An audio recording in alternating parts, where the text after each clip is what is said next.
welcome back. If you've been around for my Gladiator plot prediction and you're back, I'm happy to see you again. If you have never heard of my plot prediction and you just stumbled across this video, welcome to the channel. My name is Katrin, and in my last video series, or rather my first video series, I had the ambitious project of predicting the entire plot for Gladiator II. And we'll talk about this film today. We'll talk about how that worked out for me. Okay? So, I gotta sit down for that one. Get cozy, get ready, get yourself a drink. I do have some herbal tea from a very special mug. I don't know if you can see that. It is bad lighting, but this is the official Gladiator mug that I bought in advance. And now we all gotta live with that.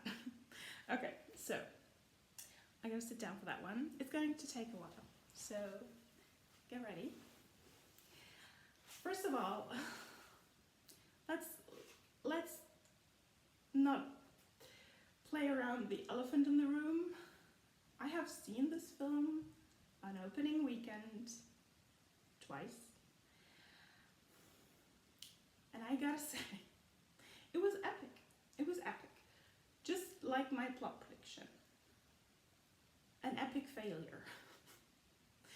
And I'm still a bit upset about it. So this video is completely unscripted, and it will not be the last video that I'll do for Gladiator II. So if you're interested, if you want to stick around for that, subscribe.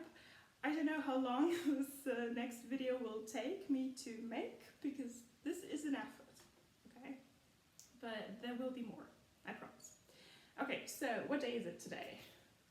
Today is Thursday, 21st of November, which I think means that the US release date for this film is either today or tomorrow, right? So, if you haven't seen it yet, this will be a spoiler video, okay? So I will not hold back on spoilers. Go and watch this first. I would not recommend my plot prediction as preparation, because I was defeated. Yeah, we'll talk about that. Okay, so go and watch this first so that you can enjoy this little rant. You know, I'm already getting red in the face, already flushing, because I'm still upset. So, as a little bit for a timeline, I did see this film last week, Friday, in German, with a friend. So this was opening weekend, like the second day it was in the cinema. We went to see it with a bunch of other people, and when the credits started rolling, we were like, well, that was bad. So I was convinced that maybe I just needed, you know, a little bit of time to decompose, to get over the fact that I was so wrong predicting this film. I just, you know, need a little time to decompress. So I did go again on Sunday night, and I did go to see it in the original version, because if you don't know, I'm German, I live in Germany, and we watch most of our films dubbed, right? Which is very nice, I like that, but sometimes some of the emotional delivery of the acting gets a little lost in the dubbing, so I was like, let's do it again. And also, since I was knowing what I was in for, I thought I can look out for all the clues that we were given to see whether this film makes sense then. And I don't know. Well, so the second time around, the first time around, I just went to see it, to enjoy it. Was I entertained? You know, yeah, but not necessarily in a good way. So the second time around, I was like, I have to come prepared. So I brought some paper and pen to take notes. And I did. I'll show you. Because this is why we can't do this in this video. Because I'm in the midst of moving. I don't have time for a long video, and this will be a very long video. So, because I took notes. I took notes, meaning questions that I had about this plot, whether it could make any sense at points, and comments I had, and I can show you. So this is my, you can't read any of that, but it's a lot. At some point I was worried that I might not have enough paper, but what can I say? It was destined, it's the last page. So we will save this for the next video, okay? This is just a very broad, well, we'll see. Like, I usually get carried away, so we'll see. Okay, so, is there anything else I wanted to say at framing? Probably not. Okay, so, I get my wand ready. Yeah, let's talk about it. Let's talk about this film. It's so funny because, like, officially, like, part of the world hasn't seen it yet, and they're still hoping for it, and there's this final trailer that says that critics are calling this mess of a movie the one single greatest movie of the year, which I think is a bold statement, given that it also comes out next to Wicked. And I haven't seen that one yet, so there's still room, right? So we'll find out. We'll find out. Unfortunately for the movie, like, German television knew that this film was coming out. So somebody thought it would be a great idea to show the first movie like the weekend before release date, which means that last week, like, I went to see this movie on Friday, but I think on Monday or something, they showed the first Gladiator film, right? The original. We're trying to copy with this one, right? So I hadn't rewatched the original for my plot prediction video, which in hindsight was kind of stupid, because watching the original, again, like, I have seen this like many years ago or something, so watching it again, I was sitting there thinking like, oh, this is eerily close to my plot prediction in points, in some points, not in all aspects, but in some aspects. I was like, this is eerily close, which makes sense because that would make a good story, right? And we can stand by that. The first film is fun, right? The first film is entertaining. It's not that deep, but it's fun. We can watch it. It makes sense in itself, right? It's focused on this one revenge storyline, mainly on revenge. The second movie wanted to, one, copy the first one, but also add in something that they just could not. Like, I'm so sorry. I'm so sorry. But I don't blame any of the actors. I think it's very important to say that, like, all of these actors, like everyone on this wall, like, they really did what they could. Like, I would not blame any of them, especially poor Paul Mescal here. Like, he has to live with this film now. Like, he's the face of it. He is on the poster, on the mug. Like, there is no escape for him, right? So he has to live with this too. And he's seen this film prior to anyone else. And I can only imagine what it must have been like for him to see the end product of this mess and go like, it's a good thing I'm an actor, because he has to act in the promo. He's to act enthusiastic about it. And he's doing a good job. We believe him that he, and I think it was fun for him to play this role, and I don't blame him for having fun doing it, or like accepting the role in the first place. Like, these are very young actors, like these two, and if Ridley Scott calls and tells you that he wants to make Gladiator II, you say yes, right? There's no, this is a no-brainer, right? So we get that. We get that. I was just hoping that some of the more experienced actors would have dared to question the story a little bit. Because my main gripe with this film is not that I was wrong predicting it. Like, is my pride hurt? Yes, but I will recover, right? It's fine. Is this on the internet? It's like a 5-hour video of me predicting the plot of this film completely wrong on the internet. Yes. But I will keep that up because I think that my plot is better than this one. I could very well live with this very false plot prediction if the actual film had been any good. And I don't even mind the bad CGI, which there was galore of it. I don't mind that. I wouldn't mind anything else if the story were just good. And it's not. It just doesn't make any sense. It felt so rushed at point. It was like as if Ridley Scott, like the first film I think was about 90 minutes or something. This is almost 2.5 hours. And everything felt so rushed. We were running from one plot point to the next. There was no time to breathe. There was no time for emotional development of the characters, which means that everything happens in the blink of an eye. And you're like, well, that was quick. You know, even the biggest conflicts, looking at these two, resolved in 3 seconds. So you're like, well, so that was one.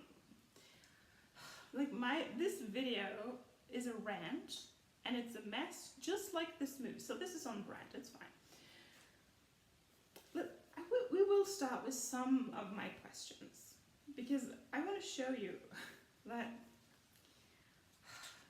I was so invested. I was invested. Like I took 3 months to develop this storyline and I bought a mug. I will show this again. I was invested. I paid money for this. And I went to see this film twice. And I also paid money for my ticket, right? So I was willing to love this, right? You better keep that in mind. Okay, so again, full spoilers, right? We're doing full spoilers. As I said, we will do like a whole plot like breakdown video in the future, but I just don't have the time to do it. And also, my notes are not that detailed. Like I need to press pause watching the film, pause and play, to really get everything, because I want to. Like this is my next big project, right? I don't want this to be a Gladiator channel, but there will be lots of content for this. This is my passion project.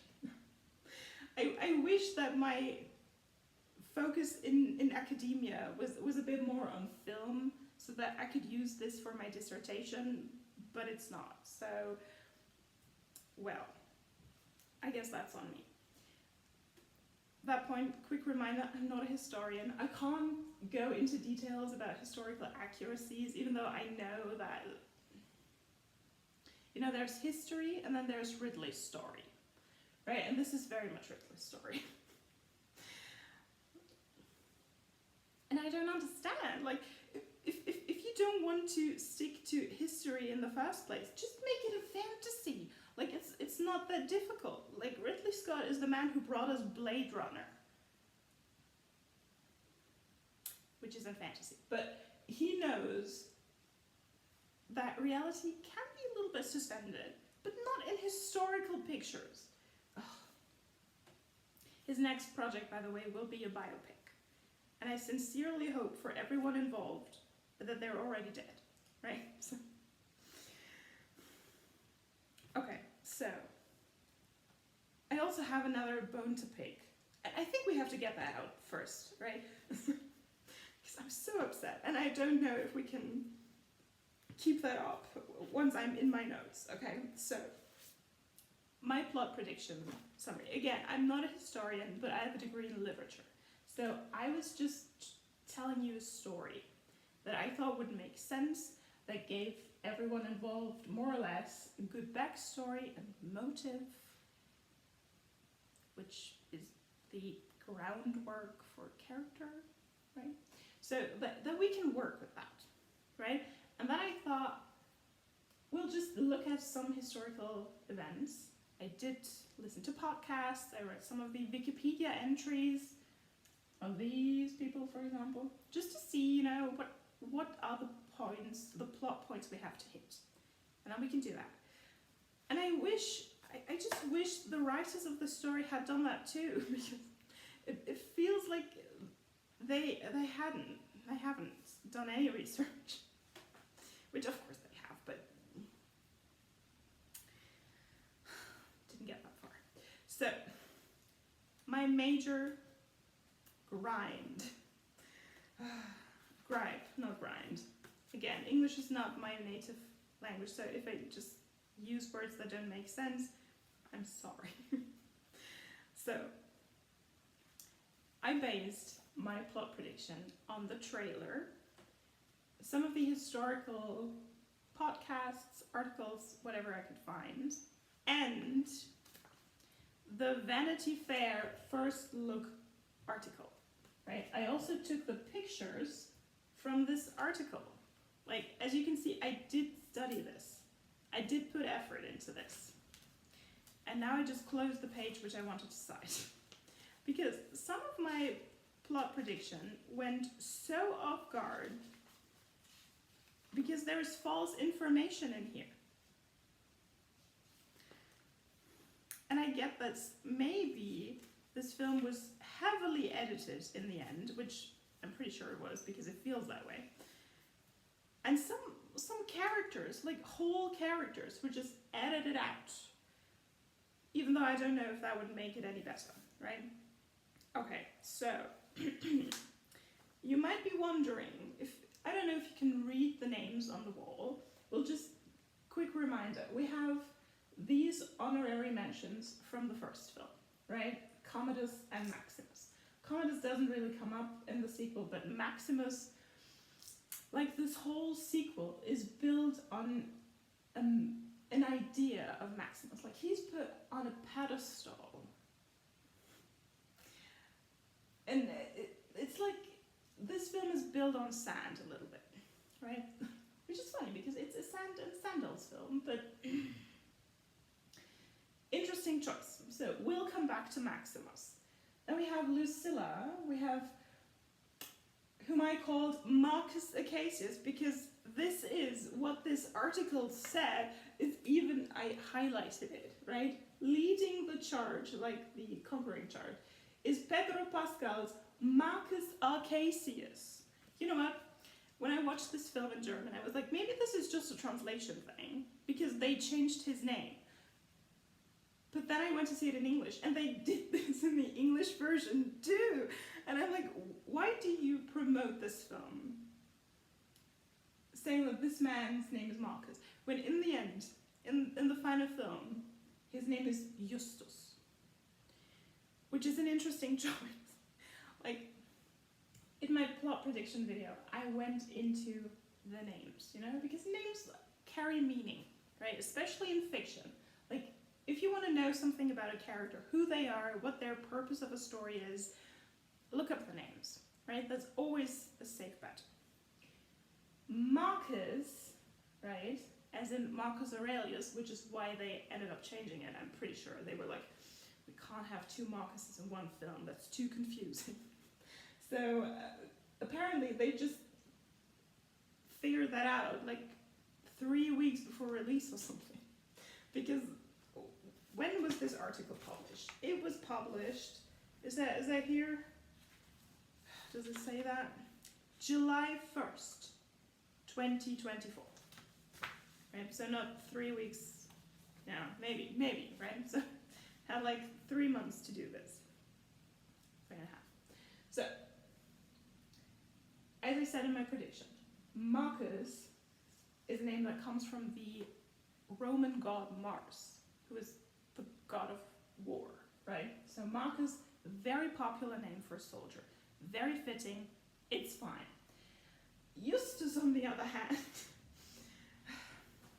I guess we can say that our friend Acacius here is a just man, but also it's a bit of a stretch since his introduction to the film is him committing war crimes and you know, raiding an entire country. Which, by the way, in the film is just a city. But it's a choice, right? It's a choice. And I wonder whether they just couldn't come up with a different Roman name. I don't know. So, my first major issue, right? Marcus, right? Okay, so I was very wrong naming this person Septimius Severus. He doesn't even come up in the film. He's not even mentioned in the, like, introductory, expositional little thing. No, these little texts that come up. Like, he's not even mentioned. And I'm like, ugh. Doesn't matter. Doesn't matter. Too many names. Like, we can't remember all the names. It's fine. We'll just cross them out. Like, instead, this was the head game maker.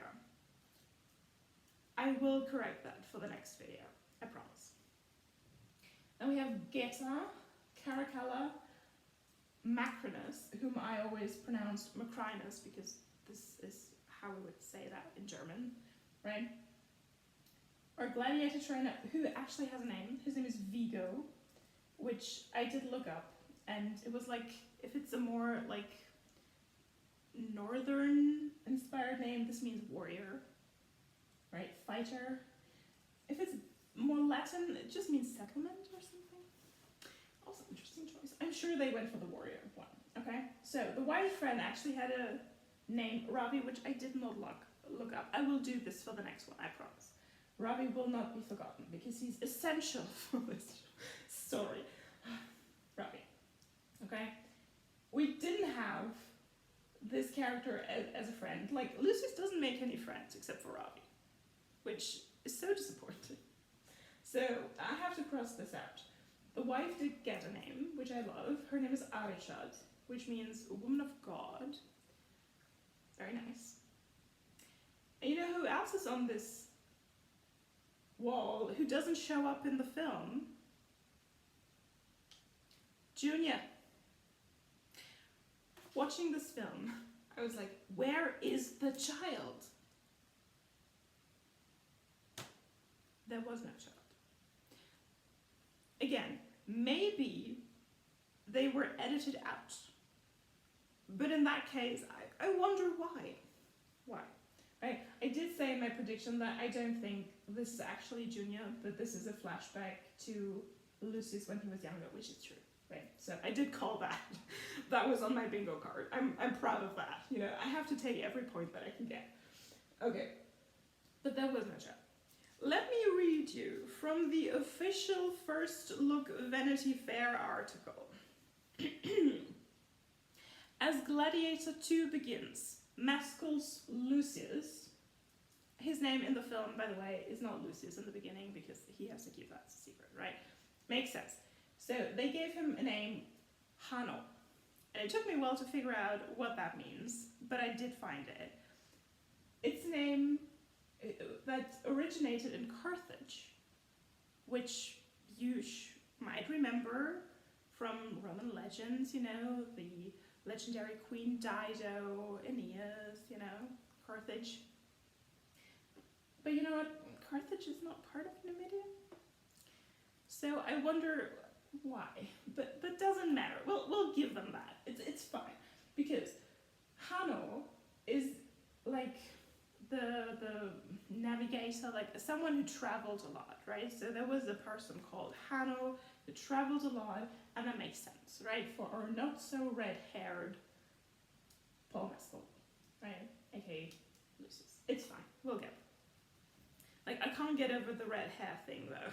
If you don't know what I'm talking about, you have to either read this article, which I cannot recommend now because it's full of false information, or you have to watch my plot prediction videos, right? Okay, so again, as Gladiator II begins, Masculus Lucius has a wife and child and lives a relatively peaceful life with them. It's not just a typo, with them, until conquerors from his homeland begin to encroach.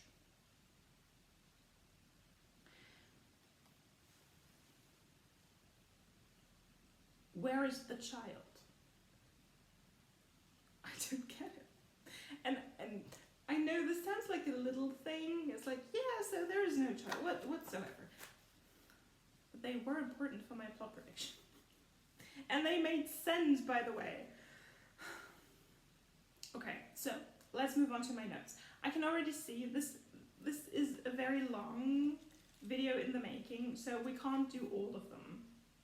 Again, I promise we'll get there at some point. Okay. So, the film does not start as I recommended with like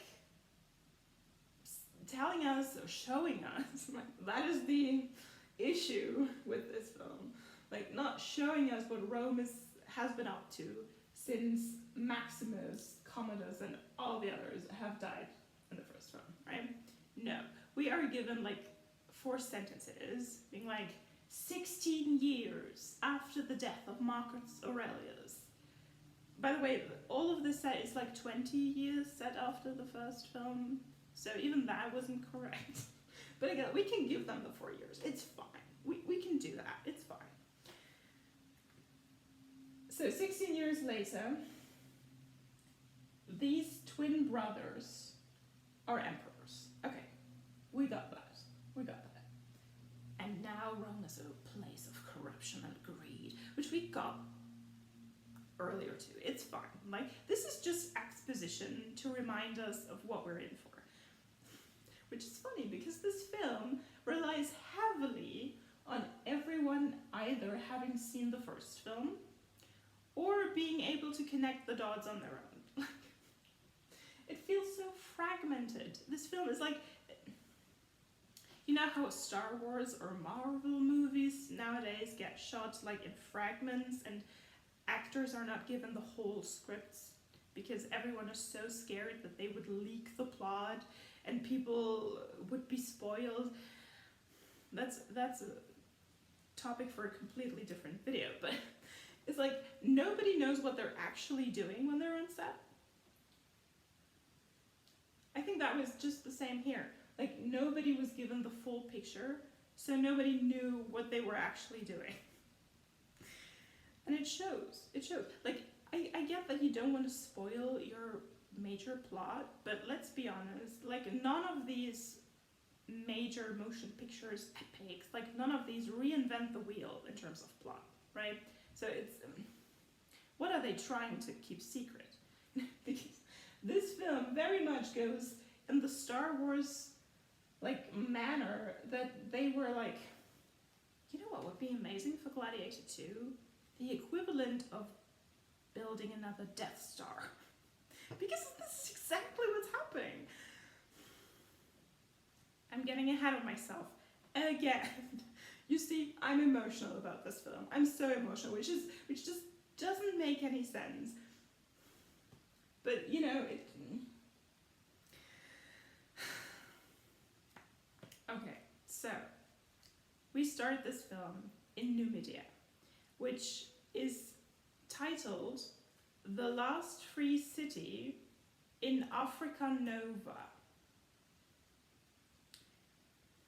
Again, I did do some superficial research, and from what I gathered, Numidia was not a city, but rather a kingdom, a region, like multiple cities, but we can let that slide, it's fine. But would the people of Numidia, the last free city, consider itself part of Africa Nova? And where does the Nova come from? This is a very Latin version of it, but it's like Africa Nova. Is that a thing? Maybe this is something that historians have to answer, because I don't know how to do the research, and honestly, I can't do all of this. So please, if you know that, answer in the comments. I need to know. Okay, so we start this film with Lucius being the farmer, which, by the way, I did predict. I get myself a point. Okay, so he's a farmer. Like, he has his hands on the crops. It's nice. It looks peaceful. Also, in the background, which, again, I have questions, are pumpkins just sprinkled around. And it's like, I know Numidia, like the reason why Numidia was conquered, which I think by the time that this film is set, by the way, in Ridley's universe, it is set in 200 AD. The actual Caracalla and Geta were emperors in 211, right? So 11 years later. Which again, it's fine. Like, this shall not be the main critique of this film. Okay? So, the reason Numidia was such a valuable province for the Roman Empire is because of the climate. It was very good for growing crops, right? So it makes sense that Lucius is a farmer. But I was like, do pumpkins grow in Northern Africa?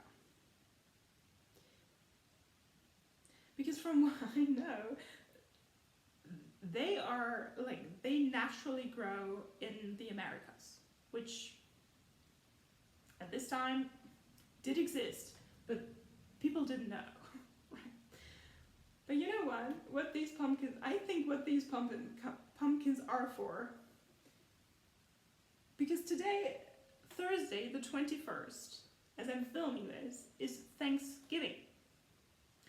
This film was scheduled for Thanksgiving. So I think the only reason these pumpkins are in the picture is because it's Thanksgiving, right? Which is hilarious and sad at the same time.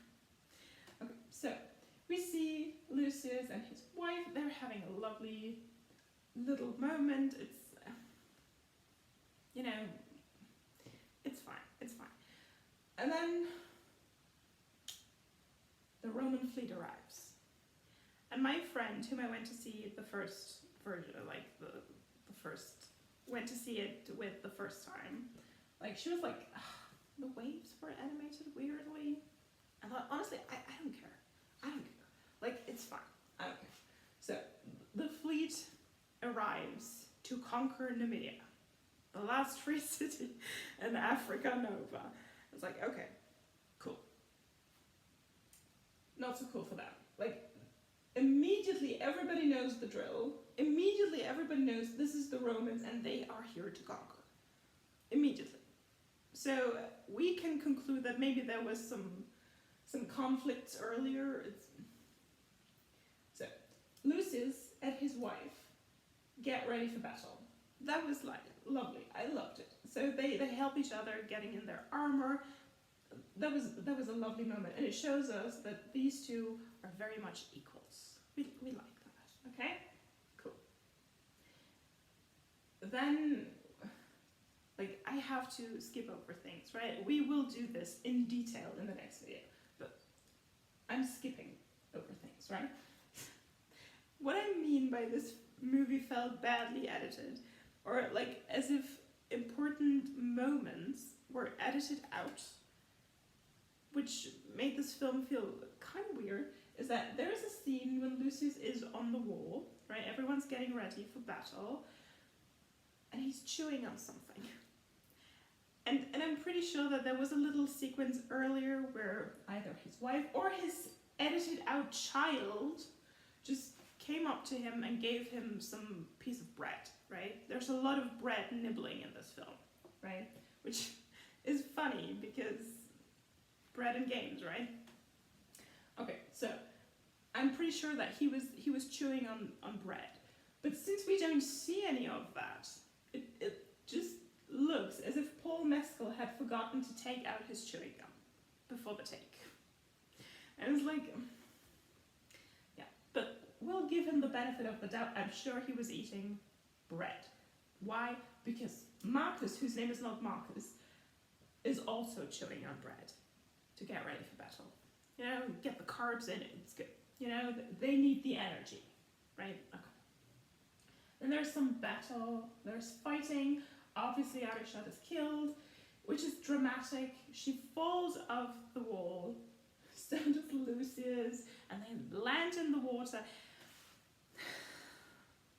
And, you know, in the first film, there's always this kind of like underworld sequence. So Maximus is having lots of visions, let's call them, when he walks through the field on his way home, and his wife and child are waiting for him at home, right? And it's supposed to be like his afterlife, right?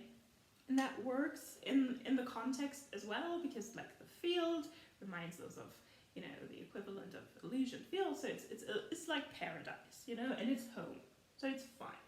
What does Lucius see in the in-between, right?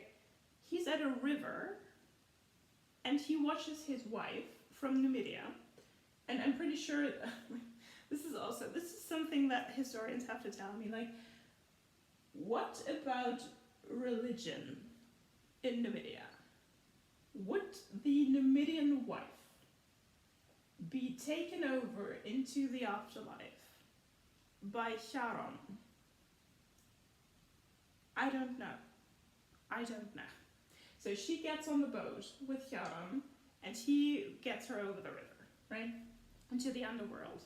And she's like, I'll wait for you, for Lucius. Because Lucius, he's not dead yet, right? And since he's the main character, he has to carry this movie. And it's a heavy burden, like, poor Paul, like, sweet Paul. Again, we love you. You've done nothing wrong. It's not your fault. It's not your fault. So he comes back to life. For some reason, gets the arrow, like, not the head of the arrow, but the tail of the arrow, out of his wife's chest. And it seems like he could bring this to Rome, because throughout the whole film, he sometimes has this arrow tail, like the feather tail of the arrow, in his hand. And I'm like, how did he hold on to this? It's for the plot. Like, the major questions that arrive throughout this film can be answered, like, no matter the question, the answer is always, it's for the plot. And if that is the case, you know that your story is bad.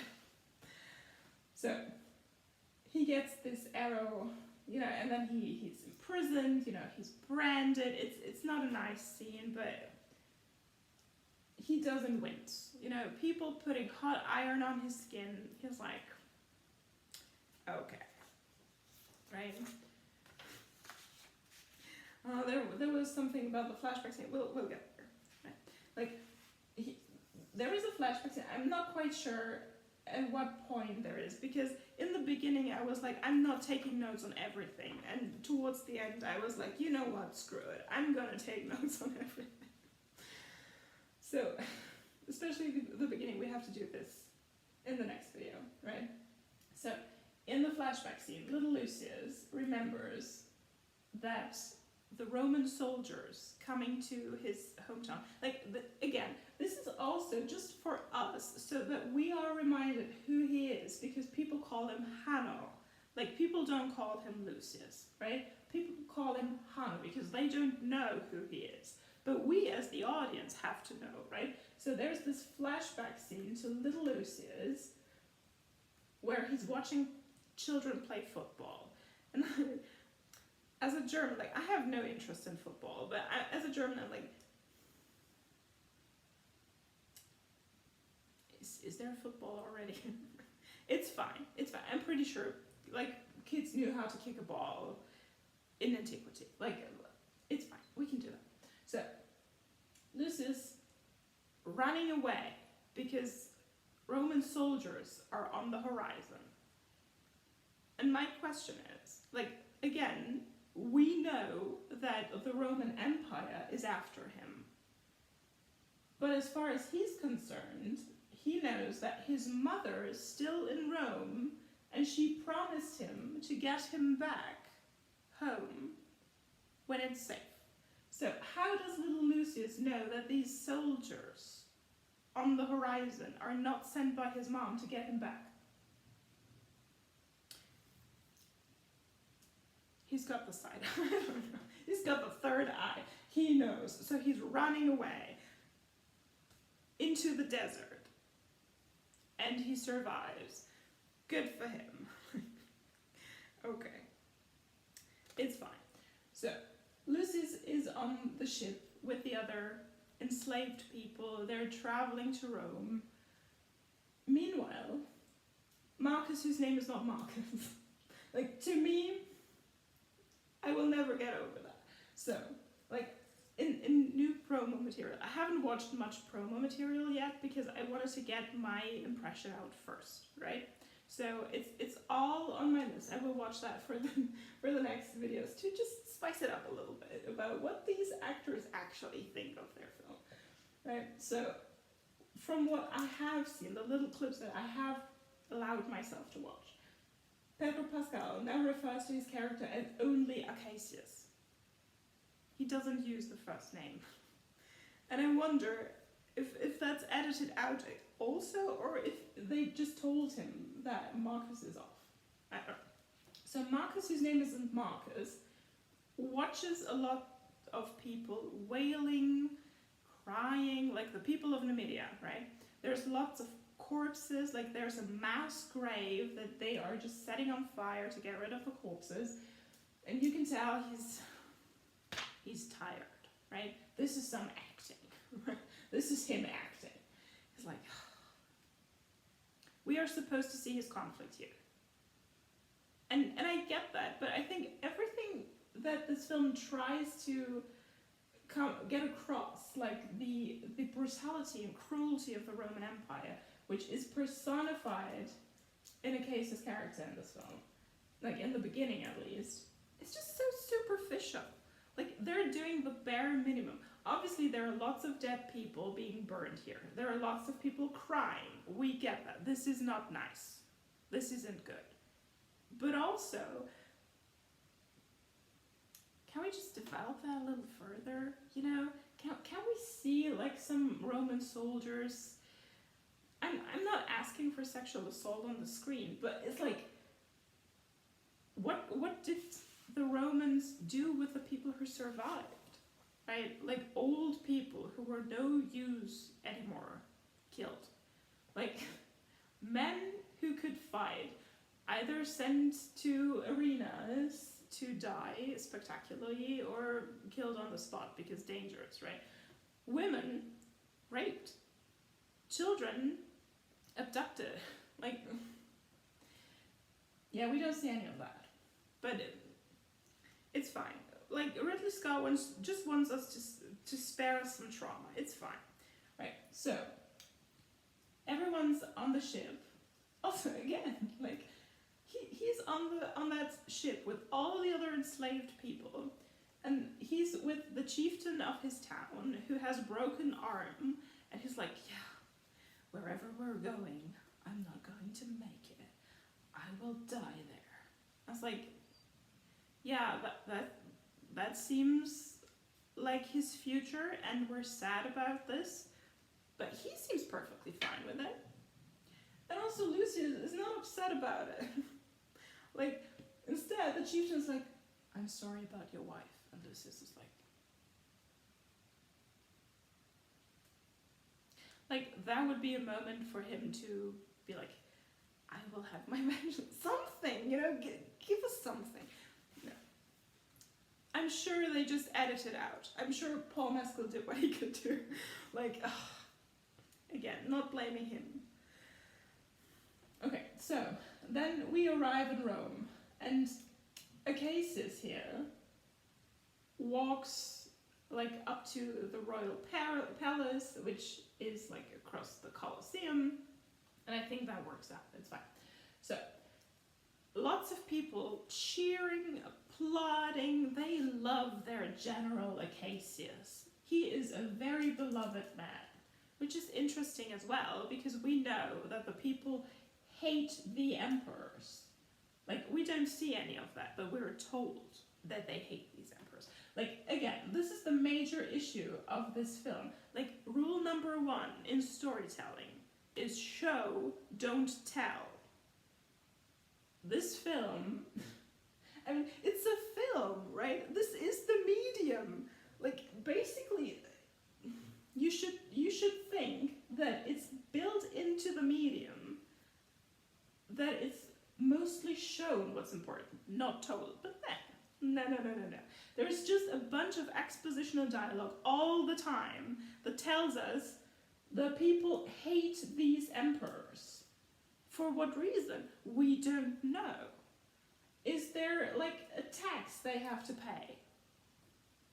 Is there food shortages? No, that's not the case, because lots of people throw cabbages at Lucius and his friends. And if there was a food shortage, they wouldn't waste it on the barbarians, right? So, we don't know, but these two are hated passionately. I honestly don't know why. Like, what sets them apart from all the emperors before them? I wouldn't know anything. Also, like, they cannot have been in power for the last 16 years, right? Because they are too young for that. So it's like, what is it? What is it that the people hate about these two? We don't know. But it doesn't matter, because it's for the plot. People hate them. That's all we need to know. Later, there's a line when Lucilla or someone else says, like, they will be punished for the crimes against the Roman people. And I'm like, be more specific. What are the crimes? Yeah, I don't know. So people love Acacius, right? Good for him. These two don't. Like, that is established very easily. Like, they don't really like him. Which, again, I was like, why? Like, I mean, Caracalla, like, in the beginning of, like, his character's scenes, you're like, there's something off with him, but we don't yet know what it is. He's just, maybe he's drunk. No. Ridley Scott was like, what if all the villains in our little story are a bit, controversial? Like, Ridley Scott was like, let's bring in the issue of mental health, queerness, and do nothing with it. It's like, so, we'll get to this. I feel like this is a whole new chapter we have to talk about, the vilification of queerness and mental health.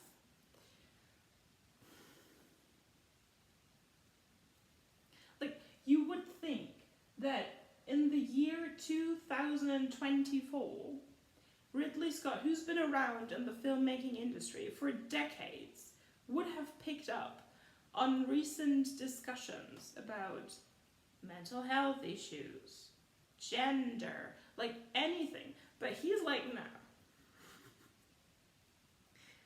no. We'll just make some of these characters queer so that we have a queer character, but these characters are the villains. And they die.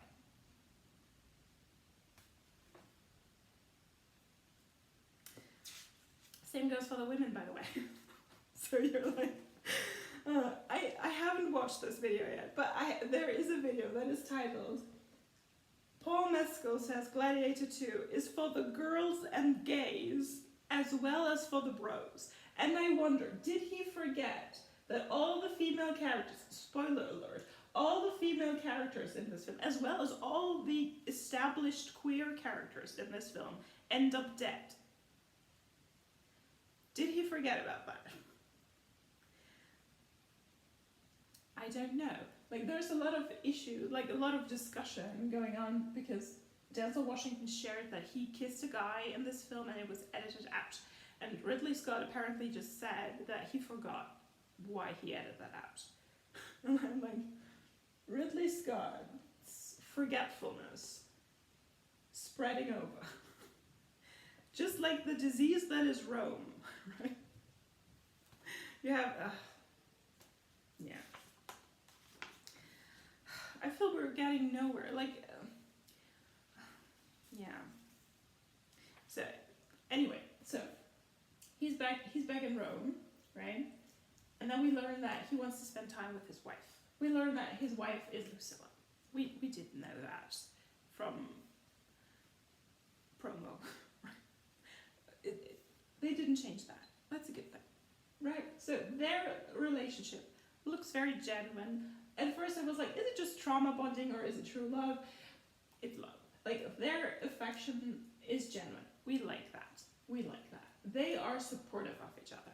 We love that. right? Power couple. Cool.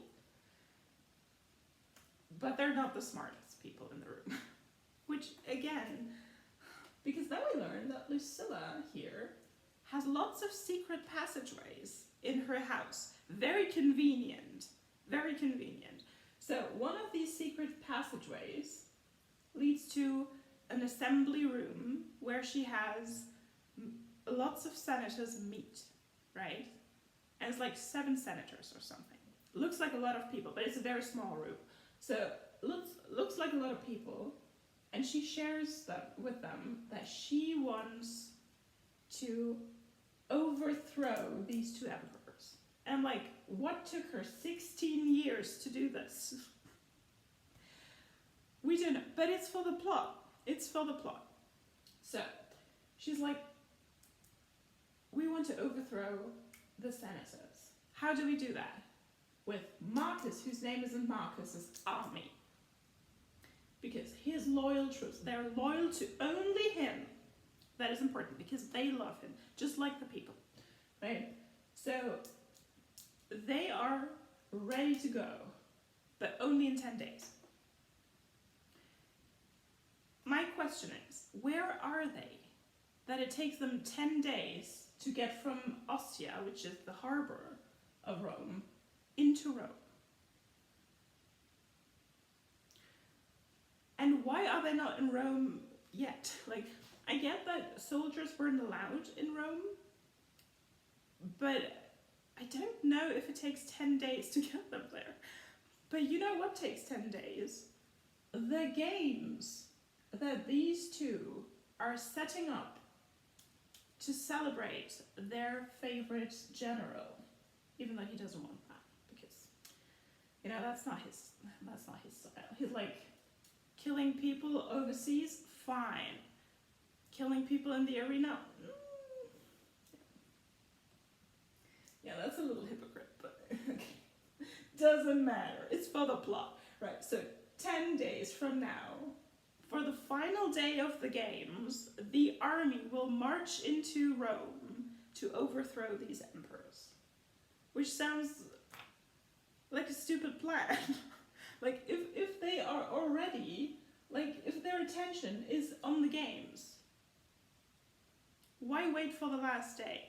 I guess they just didn't want to take the holidays from the people, which is fine. You know, gotta do that for the people.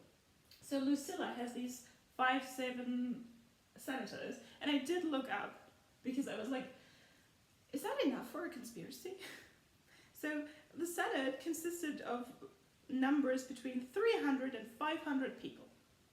So like, a conspiracy with 5 people is a bit risky, but you know, girl lives a risky life.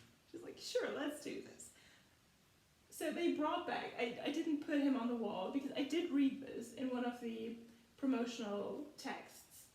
I did read that Derek Jacobi, who plays Senator Gracchus in the first film, like, he comes back for the second film.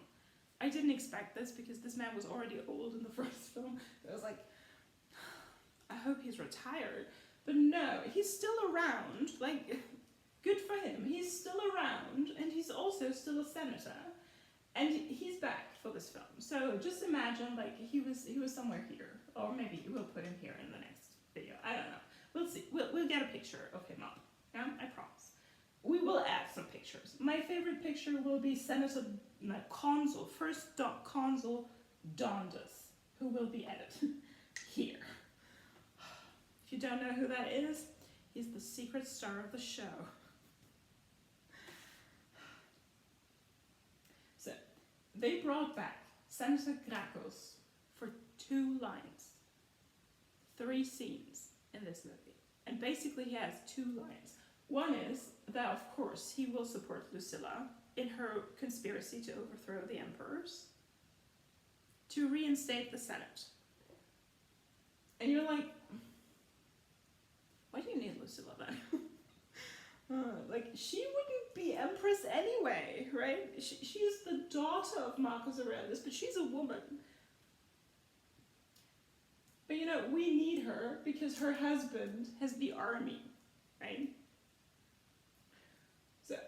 these 5 senators are like, let's do this. You got our support, right? Turns out that Lucy, like, if you only have 5 senators on your side, just make sure they're in your pocket. You just do some background check on them. Because it turns out that one of them, who also isn't on the wall, is a little bit in debt. With Macronus over here. So, you can imagine how that turns out, right? Like, at least have some loyal senators. Like, I don't know. Okay, so then there was my most dreaded scene. Like, Polly here fighting a horde of rabid monkeys in an arena just outside of Rome, where Macronus is watching, and he buys Lucius, and it's like, yeah, you're in my new Gladiator. That's it. So the thing with the trailer is, like, I remember people going crazy for the trailer, being like, we have already seen the whole movie, and I was like, no, you haven't. Yes, you have. It basically is the whole movie. And all of the fight scenes, like, there was no additional fighting scene, which I think is disappointing. Like, also these fighting scenes, like, I don't think they were just easy shots, right? I do think that it took them several days to shoot these scenes. But at the same time, it's like, yeah, it's kind of lame. So we have these bad CGI monkeys attacking the barbarians from the media. Barbarians is a very bad word in ancient Rome, right? Everyone who is not part of Rome is uncivilized, but barbarians is a very derogative term, right? So just keep that in mind. So these monkeys attack, like, everyone. So the chieftain goes down instantly. Like, the chief, who's very fine with dying. We know that he has a broken wrist, not a wrist, but a broken arm, right? So he knows he's not gonna make it. Lucy's like, it's too close to me, I'm gonna protect you. We love that. Protective Paul activated, right? If we didn't get, like, Protective Pedro collecting orphans, at least we get Protective Paul, right? Okay, so he's like, stay with me. But no, that chieftain goes on his knees and is killed instantly. And you're like, well, there he goes, right?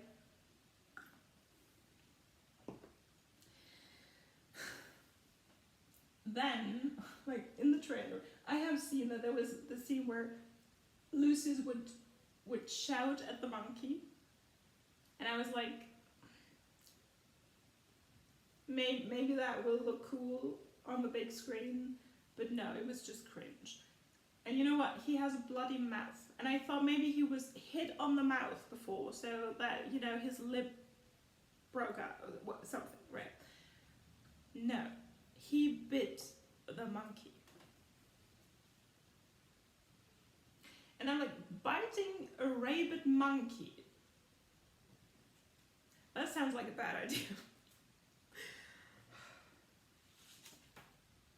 But you know what also sounds like a bad idea? So obviously he survives. Like, the moment he bites this monkey and screams at it, all the monkeys are like, oh my god, who is this person? They're like, what kind of person is he? Oh. So they all run back. They're all gone for some reason. It's like catching fire from the Hunger Games, you know, when the clock strikes, all the monkeys retrieve. Like, they all go back to where they came from. The same goes here, right? So the rabid monkey's gone, but he is bought, right? Macrinus is like, yeah, love that man, I'm gonna buy him. And so he's added to Macrinus' school of gladiators with all the other guys who are with him, conveniently. So he's there, like, our gladiator trainer, examining them. He's very fashion in his little leopard skin, very fashion. And I thought this character, like, there was potential for some depth here. We'll get to that in the other video. So, Lucius is offered to fight for Macrinus, right? And in my prediction, I was like, obviously Macrinus is like, what do you want to fight for me?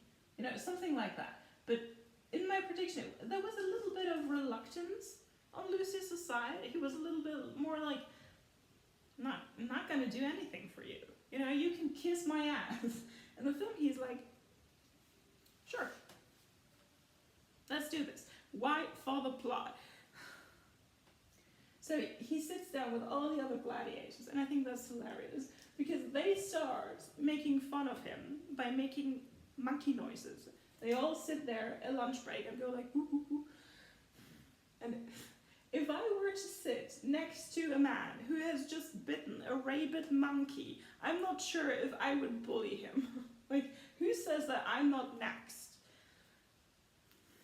But no, this is how they make friends. We are supposed to believe that this is how the bromance starts with the other gladiators. Nothing is ever established, nothing is ever developed, but boys' locker room talk it is.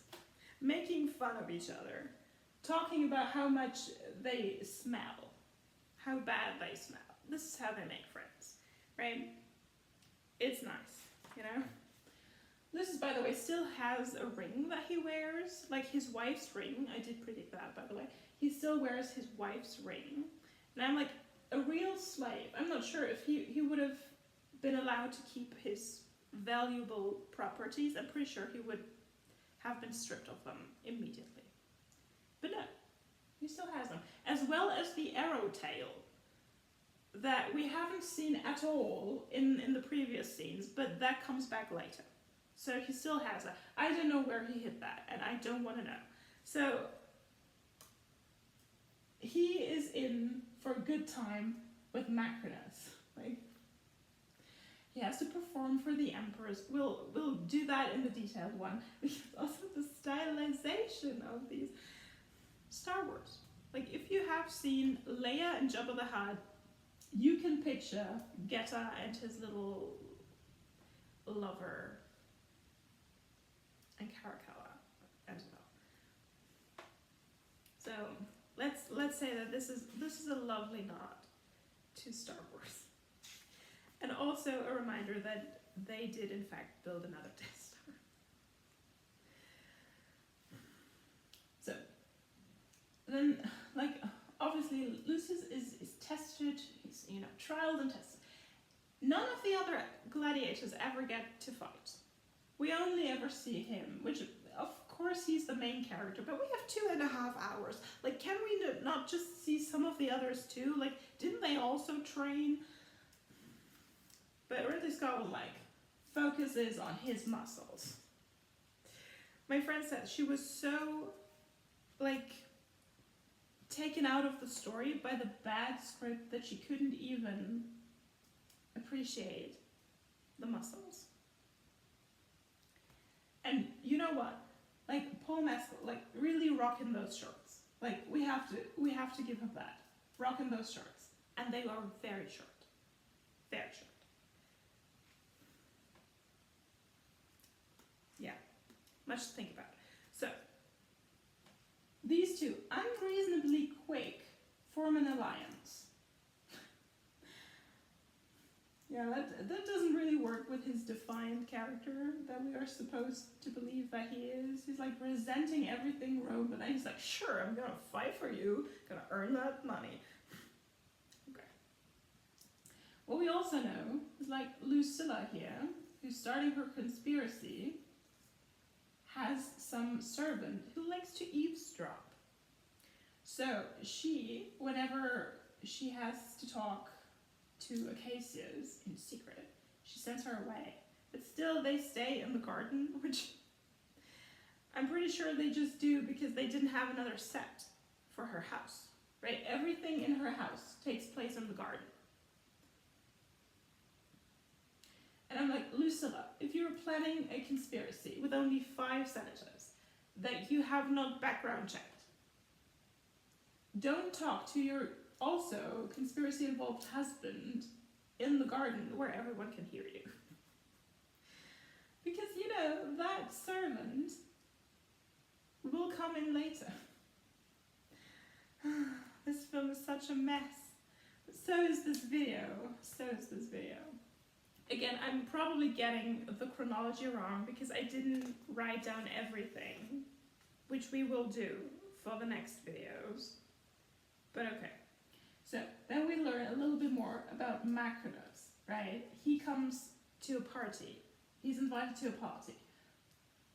For whatever reason, right? He's invited. And the senator, who we recognize was part of the conspiracy, and who also, by the way, is in cahoots with the eavesdropping servant here. So this senator, the one who's going to be in debt here with Macrinus, like he's having like a little party. Like there's a rhino head on the dinner table, and people are shaving the horn, which I think is meant to be like an aphrodisiac or something. But it's like, so honestly, if I, like, this is what I mean, like this film, also the way that it is edited doesn't make any sense, because some of these scenes would make more sense in a different order, right? If there's a rhino head on the table, what would make sense? Well, if the rhino scene had been previous to that, it's not. So, Lucius fighting some other poor gladiator, who's much his senior, and like when they are supposed to fight each other, by the way, Caracalla's like, oh, we want to see some blood, give them some swords, you know? Like, he's drunk. He's acting drunk, so you're like, maybe he's just drunk the whole time. But later we learn that, no. He's supposed to be the mad emperor. Mad as in there's something happening in his brain, right? Later we learn that from Geta, that Caracalla has a disease that spread from his loins to his brain, which means that he has syphilis, right? So, again, like, of these two, he's the queer one. He's the one with male servants, right? They're like, we got the message, Ridley. We got the message.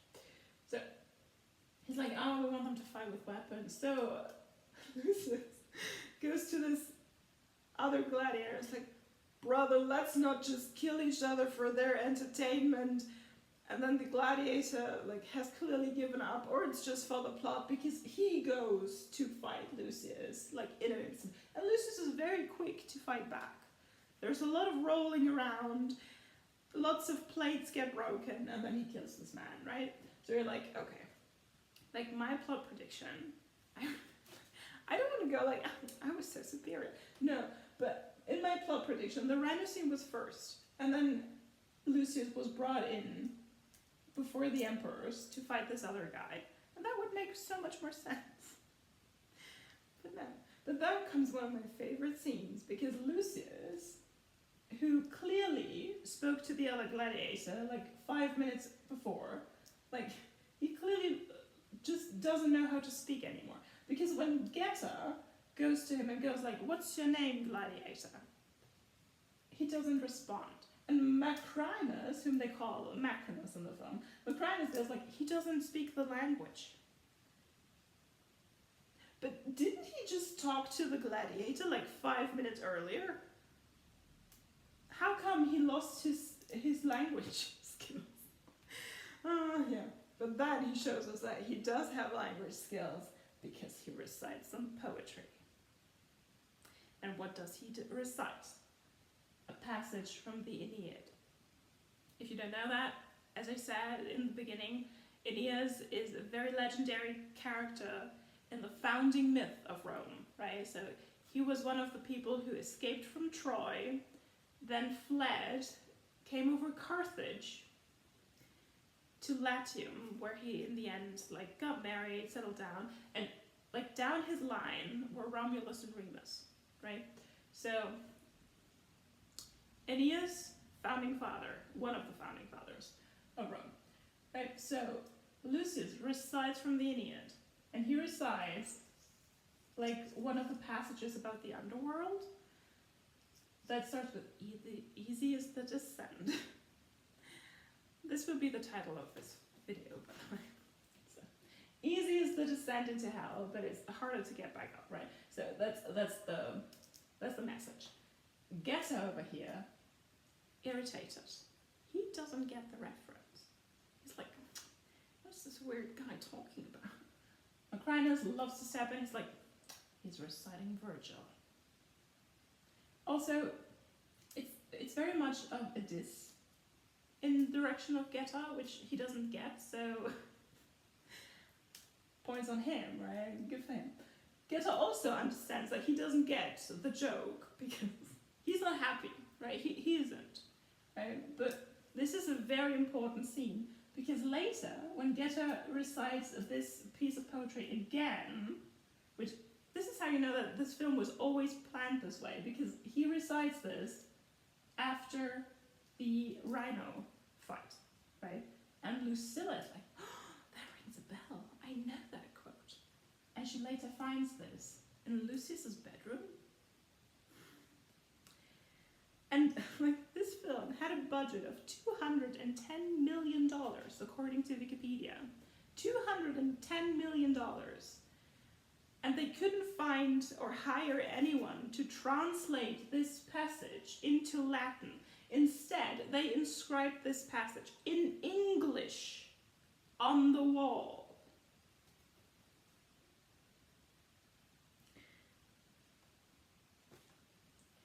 They clearly didn't put any effort in there. They didn't. But I should have known that. I should have known that.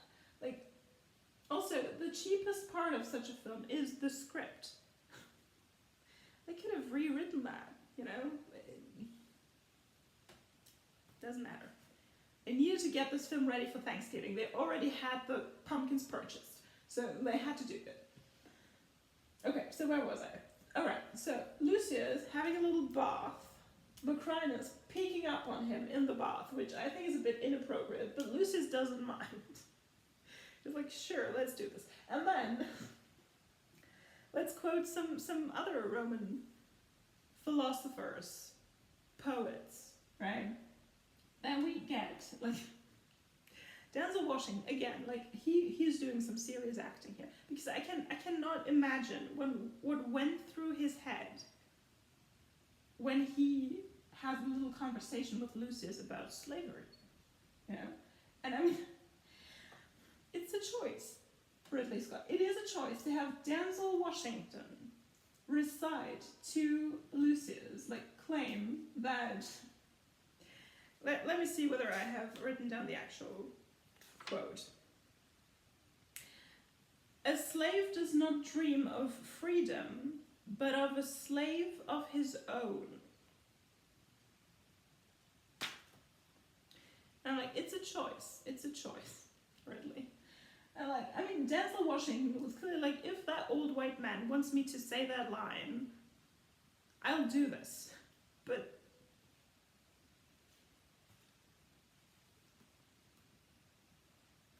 we get that. Okay. So, what else? We have to move on. We have to speed up a little bit because, as I said, I'm moving and my helpers are about to arrive. So we have to speed up. Okay, so, one thing. I did confuse the conspiracy plotline because this comes up now, right? But it doesn't matter. Like, it doesn't matter. So while she's having this little conversation with the other senators, one of them, Senator Gracchus, like one of the lines that he has, like except for what you have or support, is like, Rome hasn't seen hope for many years. I hate to refer back to my plot prediction video, but in that I did go into the names. Right? So Lucius comes from the Latin word for light, right? And if you go into metaphorical levels here, you know what light is? Hope. That's a little pat on the shoulder for me. Okay, so Lucius and his pals moving into Rome, right? Now that they've been bought by Macrinus, they move into Rome, and Paulie here has to explain the world to them. right? Because obviously they have never been to Rome, and he has to explain the founding myth of Romulus and Remus to them, because they are caught, like carried through an arch, and on the arch is the she-wolf and the little Romulus and Remus, right? So, founding myth of Rome, right? This is also just exposition so that we get the parallel, right? But these are twins. Okay. And also, like, this arch comes back later. Like picture-wise, this film, like, wanted to, like, really get something across, right? The cinematographer was going in for it. We appreciate that. We appreciate that. So, Lucy's like, this city is diseased. It's like, okay. Just like you and the rabid monkey, question mark. He's clearly doing fine, right? But the whole film, like the major plot, when we cross out the Numidian plot line earlier, because the fight in Numidia maybe was a day, but the passage from Numidia back to Rome was several days, maybe weeks, like on the ship. But, you know, that's been brushed over, like in half a minute or something. Okay, but the rest of the plot takes place over 10 days. Remember, the conspiracy is about to be set on the 10th day of the games, right? So all of this 10 days, which he speed runs through the phases of grief. He speed runs. But okay, so they're carried into Rome by cart, and lots of people start begging. Like, there are lots of beggars around, and these are all around, like, beggars begging for food, for money, for help. Like, they are around to show us that these two don't care for the people at all, I guess. Like, it's never explained. Like, they're just around begging these enslaved people for money or food. Which, why would they do that? Other people throw cabbages at them because they are the barbarians. It's like, okay. And we learn that Thrax, the corrupt senator here, has the debt issue because they have been, you know, waging a little bit on the gladiators, and he always lost, right? That's the game. So Macron is over here, gaining influence, gaining power, and also winning a house. Good for him, right? Okay, so then in the Ludus, the gladiator school, Lucius makes friends with Ravi. He meets him, you know. And he also learns that there's a little wall of fame with all the names of the people who died in the Colosseum, I would assume. And there's one name that's scratched out. He's like, whose name was that? And we all know. And then Royston's like, that was Maximus. You know what the name next to Maximus is? Commodus. And I'm like, why would they scratch out Maximus's name but write Commodus next to him? Yeah, I don't know. Like, so his name is crossed out. But then Ravi takes Lucius to the basement, which is also, like, Lucius has no sense of stranger danger. He just follows this man into the basement, unarmed. But since he's the doctor, like, he used to be a gladiator, but now he's a doctor, right? So he's safe with it. And then Ravi shows him Maximus's armor, which is decorated in the basement. And I'm like, why do you cross out Maximus's name from the Wall of Fame, but you still have his armor? And about this armor, we'll get back to this armor. Okay, so then the games begin, right? The games begin. And, like, it starts with a rhino game. Again, I can't excuse this ridiculous rhino stunt, right? Because maybe they already knew that they would be scheduled next to Wicked, because Paul in this scene is defying gravity. Like, love that. Would Elphaba love him biting a monkey? Probably not. Anyway, but before that, there's one thing before that. Getan Caracalla asked General Justus, this is how we learn that his name is Justus, not Marcus.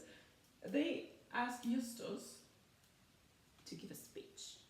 And he does, and his speech is hilarious, because his speech is like, I have seen lots of bravery once in this arena, and it's like, once? Like, we know that he's referring to Maximus over here, but once? Excuse me. So, once in this arena, and lots of times overseas, like, I'm paraphrasing, right? And then he's like, there are lots of brave men and women overseas that he's fought. And then he says, to the people of Rome, whom are here to celebrate his great victory over Numidia, he says, if you only ask the gods for one thing, ask them for the bravery of the people that he's already seen. So, the people he has killed.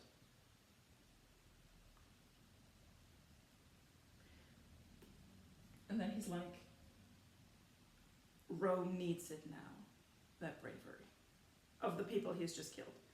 I was like, what is he talking about? Like, if you plan a conspiracy, be secret about this.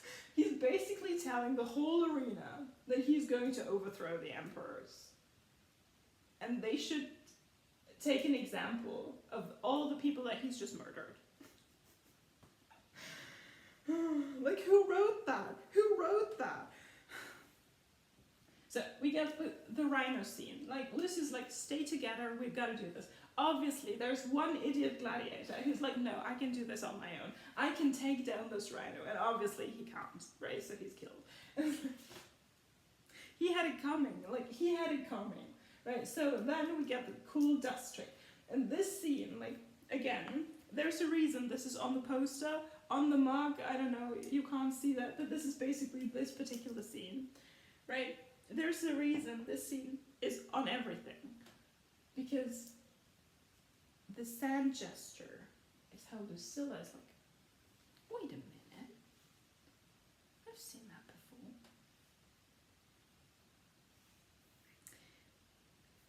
And then when the poetry reciting comes in later, she's like, oh, that is my son. But like, nobody has ever seen Maximus do this except for Lucius. So obviously no one tried to copy that. No one. He was the most popular gladiator for a while, but nobody copied that sand gesture. Nobody did that. But okay. So, Paul defied gravity. The rhino is still alive, by the way, which makes sense because we've seen the rhino head earlier. That obviously was a different rhino. They have rhinos galore in this arena. So the rhino is still alive. His horn is a little broken, but they're still alive. But you know who's also still alive? The gladiator who was riding the rhino. And he's going all in. And, like, I'm so sad. Like, everyone's always, like, commenting on how much Paul Mescal trained for this film. But to be honest, his character is kind of bad.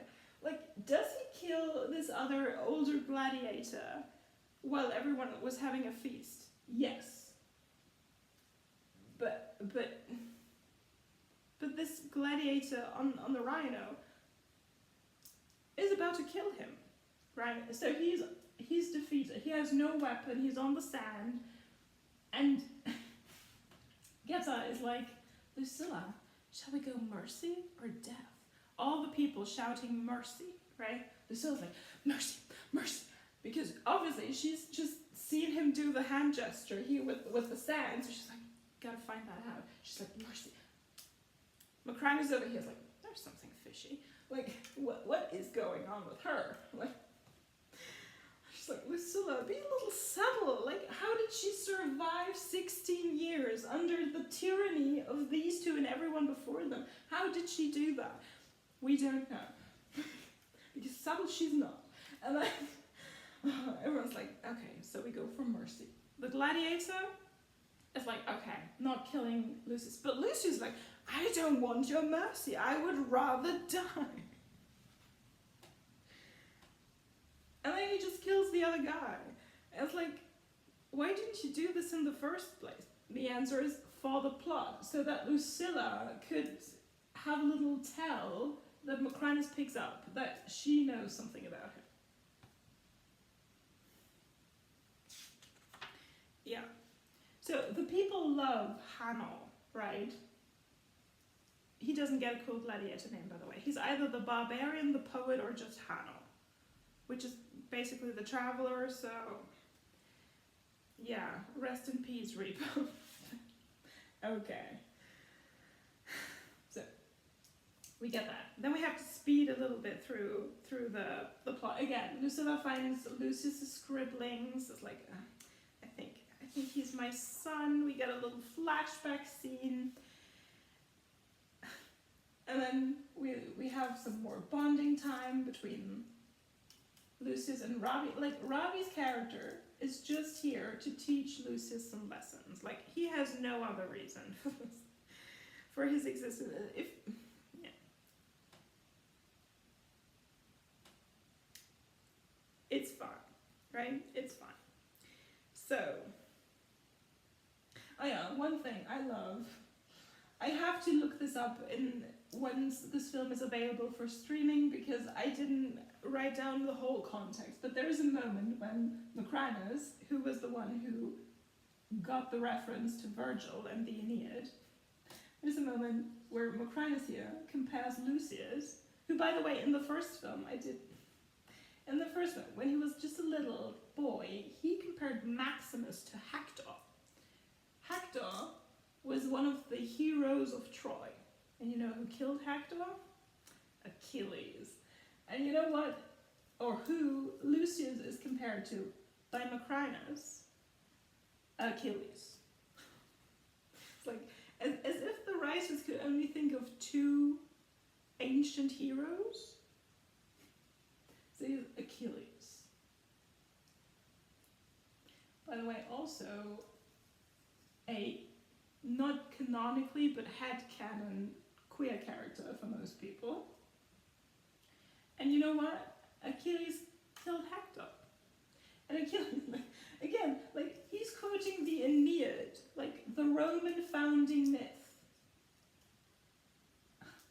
And Macrinus compares him to Achilles, who fought for the Greeks. And by the way, who died in the Trojan War. So I'm like, why compare this man to Achilles when he doesn't even die? And also, he's not that much of a good fighter. Yeah. And then, yeah, Macrinus goes like, your rage, like Achilles. Like, Achilles' rage is a huge thing, a huge topic in the Iliad, which he's just showing off that he's read the classics, right? So he's like, your rage, like Achilles' rage, will carry you to greatness. But, you know, it also carried Achilles to his grave, so... Okay.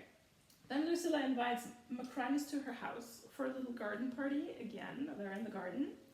And Macrinus over here is like, his brain starts working. It stops working halfway through the movie, but, like, some wheels are turning here.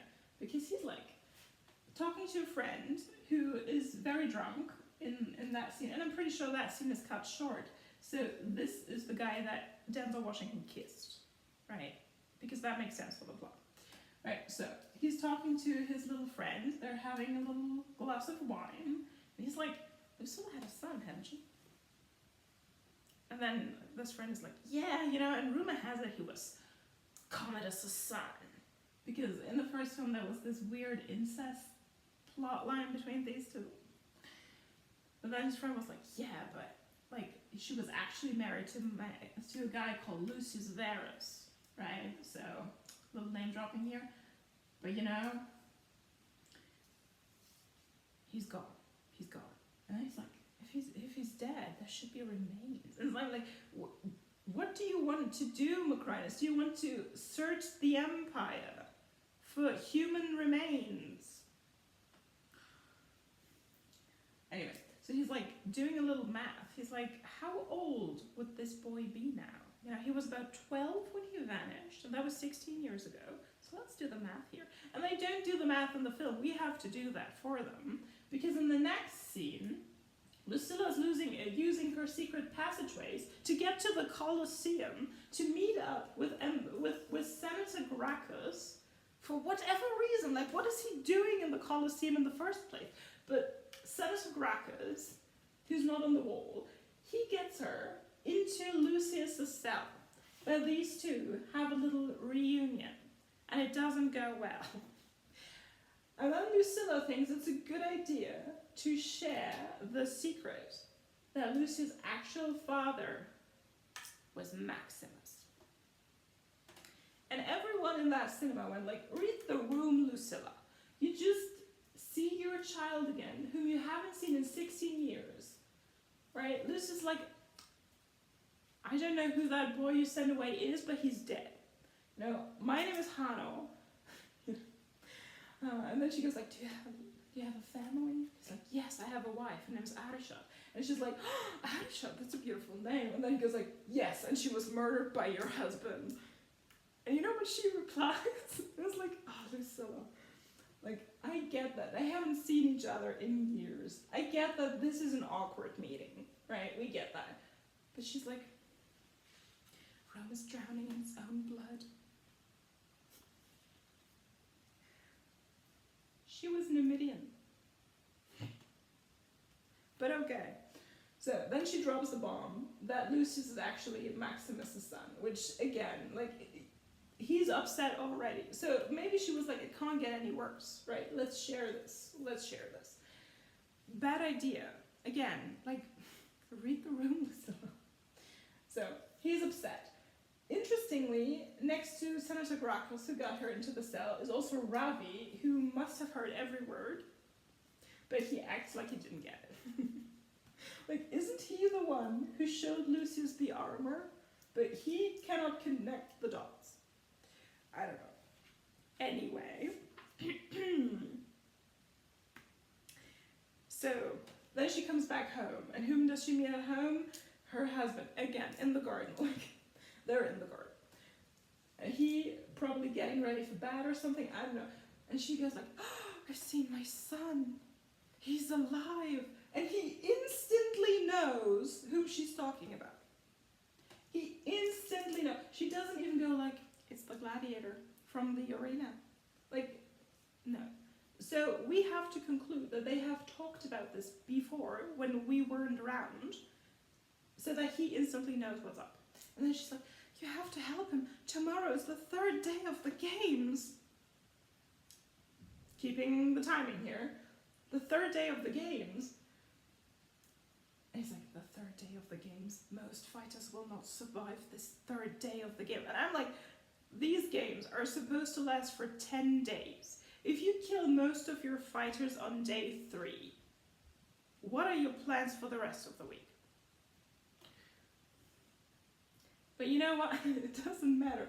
It only matters that this is still too early for the army to come, but they have to rush their conspiracy now to save Lucius, to get him out of the arena. Right? So Marcus over here, whose name is not Marcus, he gets his cronies ready. They all wear a hooded cloak, which reminds us very much of these memes from House of the Dragon, whenever Damon is about to commit some crime and he's putting on his hood. So they're all hooded figures running through these secret passageways. But you know that corrupt senator that she was in cahoots with? He told all of this to Macrinus, who was like, let's tell the Praetorian Guard. This is kind of the police, right?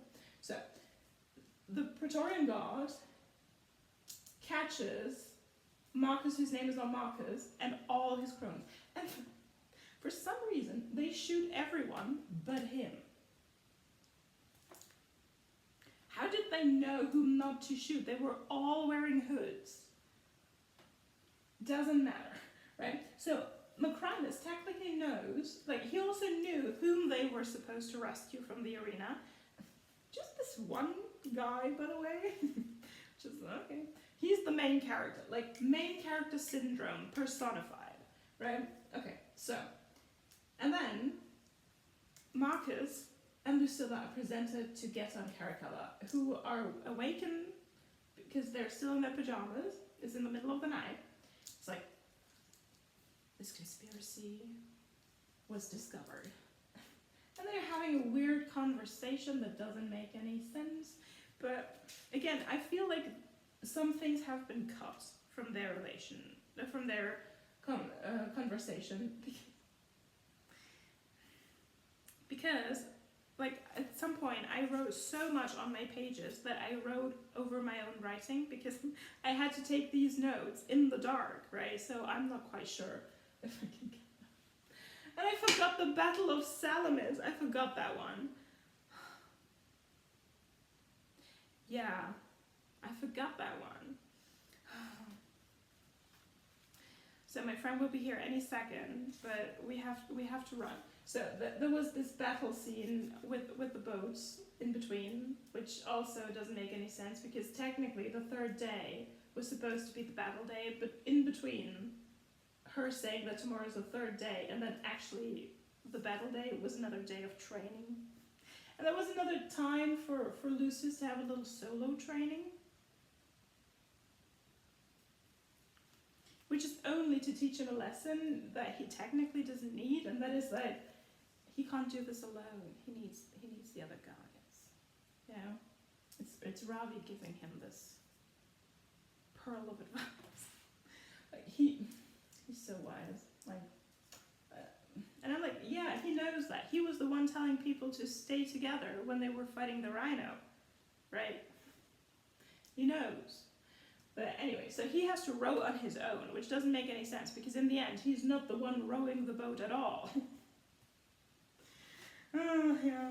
And when he's shooting the arrow at Marcus, I love that. I love that in the trailer. Like, the only reason he missed it, like, he didn't really aim at that post where he shoots the arrow at. He was actually aiming for Marcus over here. But then he missed! Like, it's like, oh. He's supposed to be this great fighter, but he's not. I'm like, yeah. Okay, so, Katniss moment didn't happen. Anyway, so, the conspiracy has been detected. Like, and Marcus is like, I don't care for these people. He goes like, you may torture me, but don't lecture me. And Geta comes back at him, saying, your name will be forgotten.